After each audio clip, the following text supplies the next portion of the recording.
Saudara Saiful Mujani Research and Consulting SMRC melakukan serangkaian survei nasional lewat telepon yang diupdate terakhir 30 dan 31 Mei lalu. Survei ini memetakan tingkat elektabilitas tiga bakal capres yang sudah ada saat ini.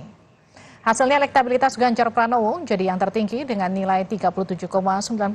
Ada Prabowo Subianto 33,5% dan Anies Baswedan mendapatkan elektabilitas 19,2%.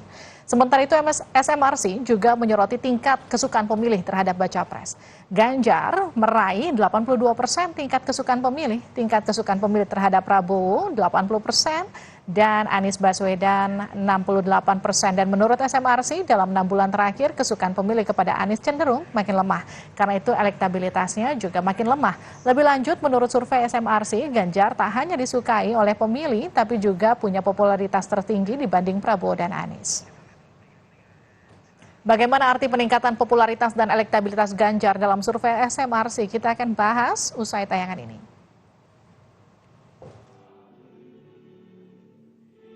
Saiful Mujani Research and Consulting (SMRC) kembali melakukan serangkaian survei nasional pada 30 dan 31 Mei lalu. Survei ini memetakan tingkat elektabilitas tiga bakal capres yang sudah ada saat ini. Menurut survei SMRC, Ganjar kembali menjadi yang tertinggi elektabilitasnya. Tak hanya disukai oleh pemilih, tetapi juga memiliki popularitas tertinggi dibandingkan Prabowo dan Anies. Elektabilitas Ganjar Pranowo menjadi yang tertinggi dibandingkan dua bakal capres lainnya dengan nilai 37,9%. Lalu Prabowo Subianto sebesar 33,5% dan Anies Baswedan mendapatkan elektabilitas sebesar 19,2%. Ya, sekitar 4% gitu ya, sekitar 4%. Jarak yang 4% ini Mas Aidiman penting untuk disampaikan bahwa itu jarak yang tidak signifikan secara statistik. Karena apa? Karena margin of error-nya sendiri 3,3%, membutuhkan 2 kali dari margin of error, lebih dari 2 kali margin of error untuk dikatakan bahwa selisih antara dua calon itu signifikan. Jadi kalau jaraknya hanya 4% begini, yang lebih tepat ya untuk dikatakan, disampaikan, atau disimpulkan bahwa ya, kedua calon ini atau kedua bakal calon ini elektabilitas seimbang. Oke. Hasil ini berbeda dengan survei Litbang Kompas sebelumnya, di mana elektabilitas Ganjar berada di bawah Prabowo Subianto sebesar 22,8%. Prabowo meraih elektabilitas sebesar 24,5%, di atas dua pesaingnya Ganjar dan Anies Baswedan. Naik turunnya elektabilitas bakal capres dimaklumi parpol termasuk PDI Perjuangan. Sejak mendeklarasikan Ganjar Pranowo sebagai bakal capresnya, PDIP mengaku terus mengikuti beragam hasil survei capres. Elektabilitas survei itu tentu saja menjadi salah satu patokan bagi kami, dan kami PDI Perjuangan juga Pak Ganjar sudah memahami bahwa dinamika naik turunnya elektabilitas dalam survei itu harus dikaji secara matang dan dicerna secara lebih mendalam. Namun yaitu salah satu hal yang harus kami lakukan adalah bagaimana kemudian bisa mendorong Pak Ganjar untuk bisa bukan saja surveinya naik tapi memang bisa diterima oleh rakyat. Itu yang menjadi salah satu hal yang harus dilakukan. Koalisi parpol dalam mengusung capres dan cawapres memang belum final.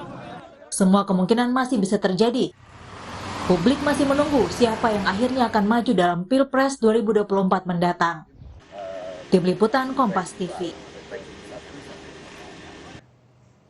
Saudara, akankah elektabilitas baca pres bisa berubah seiring pergerakan masing-masing partai pengusung? Kita akan bahas bersama Denny Irvani, Direktur Riset SMRC.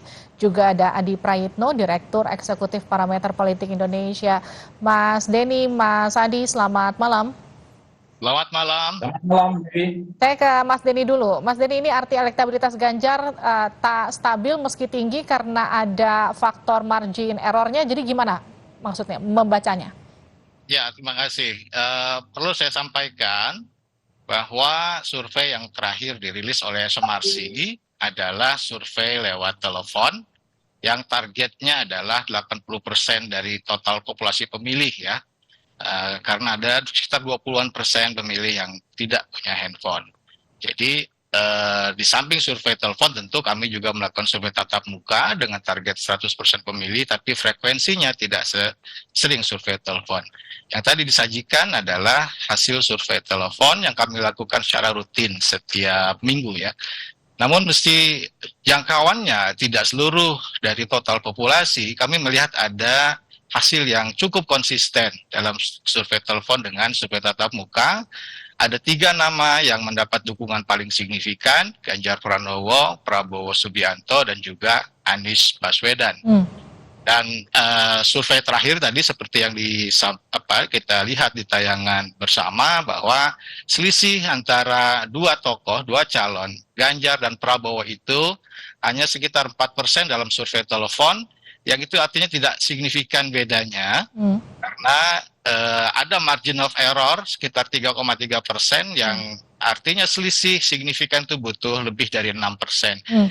Kita tidak bisa menyimpulkan apakah Ganjar atau Prabowo yang unggul. Yang bisa kita simpulkan setidaknya adalah ada persaingan yang sangat ketat antara 2 tokoh itu di atas, sementara Anies memang terlihat signifikan berada di bawah 2 tokoh tadi, begitu ya. Ada juga di hasil survei ini kan kemudian melihat bagaimana kekuatan dari si baca pres tersebut. Koreksi saya kalau salah ya Mas Denny. Ada yang kemudian dari situ hasilnya salah satu kandidat Anies Baswedan dianggap agak melemah. Apakah ini kemudian karena cawapresnya belum ada, begitu kemudian nanti ketika kemudian nama-nama cawapres ini kemudian muncul, posisi ini juga bisa berubah? Sejauh ini kami belum menemukan figur wakil presiden yang sangat signifikan bisa mendongkrak elektabilitas capres ya. Terkait dengan fluktuasi suara calon-calon presiden atau bakal calon presiden, saya kira ada faktor lain yang lebih fundamental dibanding kita bicara soal calon wakil presiden. Yang pertama, mengapa suara Anies Baswedan cenderung melemah dalam 6 bulan terakhir? Itu terkait dengan 2 faktor. Yang pertama adalah faktor ekonomi politik dan kedua faktor psikologis. Secara ekonomi politik, dalam 6 bulan terakhir ini ada penguatan tingkat kepuasan publik terhadap kinerja Presiden Jokowi. Kami catat ada naik sekitar 9% dari 71% di Desember 2022 sampai Mei 2023. Sementara itu, narasi perubahan, narasi antitesis Jokowi menjadi kurang populer ketika warga semakin puas dengan kinerja Jokowi. Itulah yang menjelaskan mengapa Anies melemah. Yang kedua, faktor psikologis, kami juga melihat ada penurunan tingkat likability atau kesukaan kepada figur Anies dalam 6 bulan terakhir. Nah, kemungkinan ini adalah terkait ya dengan citra Anies yang relatif kurang dekat dengan posisi pemilih pada umumnya. Dalam spektrum ideologi, dalam kajian kami, kita melihat pemilih kita pada umumnya lebih condong nasionalis. Sedangkan Anies dipersepsikan oleh warga atau pemilih agak ke kanan. Itu satu hal. Yang kedua, kita juga bisa membaca berbagai event-event atau peristiwa-peristiwa politik. Misalnya serangan-serangan politik Anies dan koalisinya ke pemerintahan Jokowi, menurut saya sejauh ini belum terlalu punya dampak yang kuat atau bahkan kurang tepat, gitu ya. Misalnya yang diangkat soal isu pembangunan infrastruktur jalan di era Jokowi, misalnya lebih buruk dibanding era sebelumnya, yang ternyata salah interpretasi data. Nah, itu yang saya kira publik sejauh ini belum melihat ya narasi perubahan yang digadang oleh Anies dan koalisinya menjadi sesuatu yang real, yang bisa tepat sasaran kira-kira.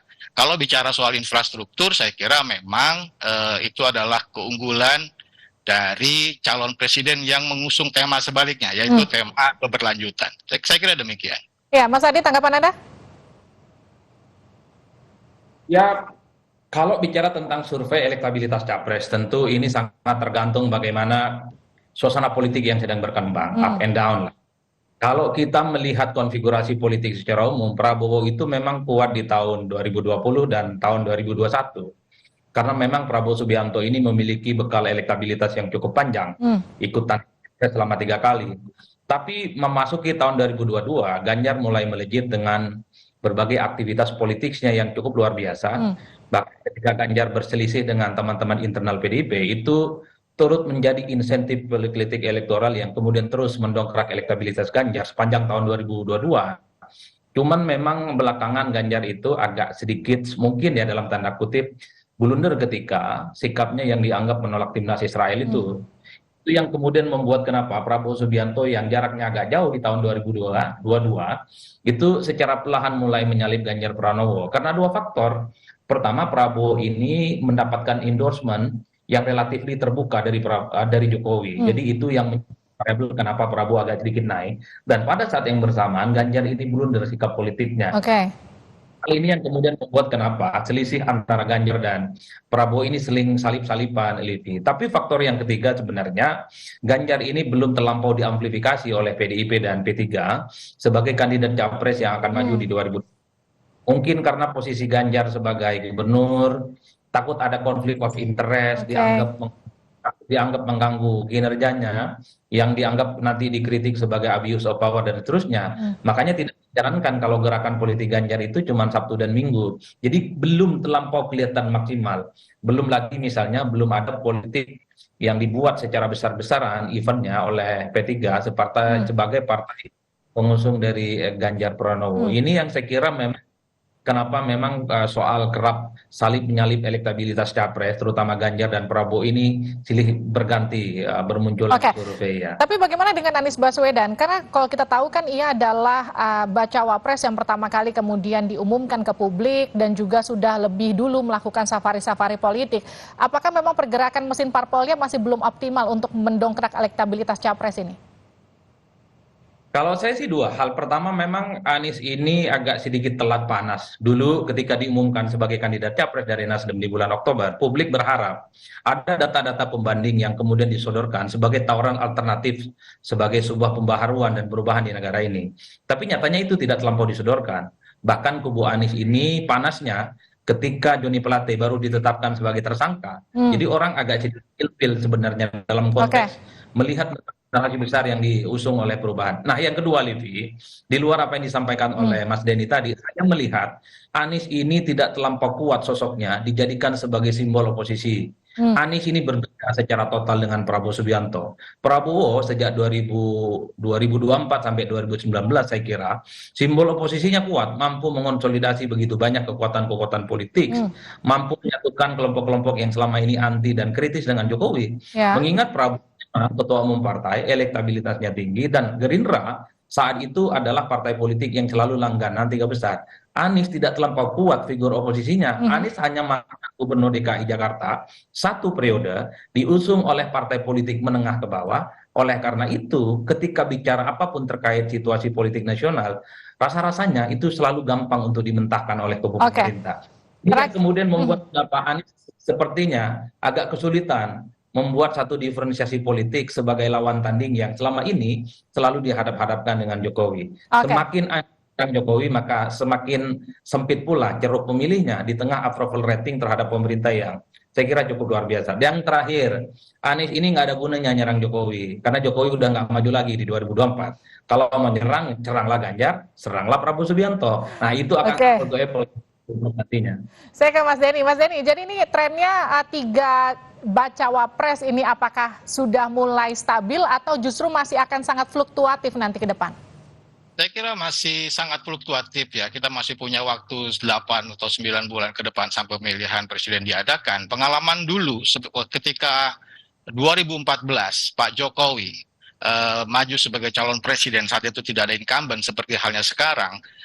Itu juga sangat fluktuatif ya. Ada perubahan bisa sampai 10% lebih dalam waktu 7 atau 8 bulan. Jadi saya kira kita masih akan terus lihat pacuan kuda ini sampai 8 bulan ke depannya. Terima kasih Mas Denny, terima kasih Mas Adi telah bergabung bersama kami di Sapa Indonesia Malam.